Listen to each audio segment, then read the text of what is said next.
பெற்ற கோயிலாக சிவகங்கை மாவட்டத்தில் உள்ள பிள்ளையார்பட்டி கோயிலில் இன்று அதிகாலை முதலே விநாயகர் சதுர்த்தியை முன்னிட்டு சிறப்பு அபிஷேக அலங்கார ஆராதனைகள் நடைபெற்று வருகிறது. இதன் ஒரு பகுதியாக தான் தற்போது தீர்த்தவாரி நிகழ்ச்சி நடைபெறுகிறது.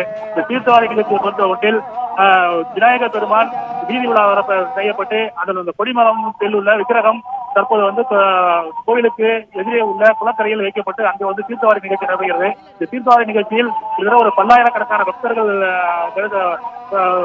பார்வையிட்டு விநாயகர் பெருமானின் அருளை பெற்று வருகின்றனர். குறிப்பாக தீர்த்தவாரி நிகழ்ச்சியை பொறுத்த மட்டும் இந்த கொடிமரத்திற்கு சிறப்பு அபிஷேகம் நடைபெற்று வருகிறது. அதாவது மஞ்சள் நீர், பால், பஞ்சாமிர்தம் உள்ளிட்ட பல்வேறு திரவிய பொருட்களை கொண்டு தற்போது சிறப்பு அபிஷேகங்கள் நடைபெற்று வருகிறது. இதன் பின்னர் விநாயகர் பெருமான் மீண்டும் சர்வருக்கு எடுத்துச் செல்லப்பட்டு அங்கு சிறப்பு ஆராதனை நடைபெற இருக்கிறது. இதனைத் தொடர்ந்து 18 படியில் செய்யப்பட்டுள்ள 18 படி அரிசி மாவில் செய்யப்பட்டுள்ள ராட்சச வடிவப்பட்ட கொழுக்கட்டை தற்போது விநாயகருக்கு படையலிட்டு அனைவருக்கு நைவேத்தியம் செய்யப்பட்டு அனைவருக்கும் பக்தர்களுக்கு வழங்கப்பட உள்ளது.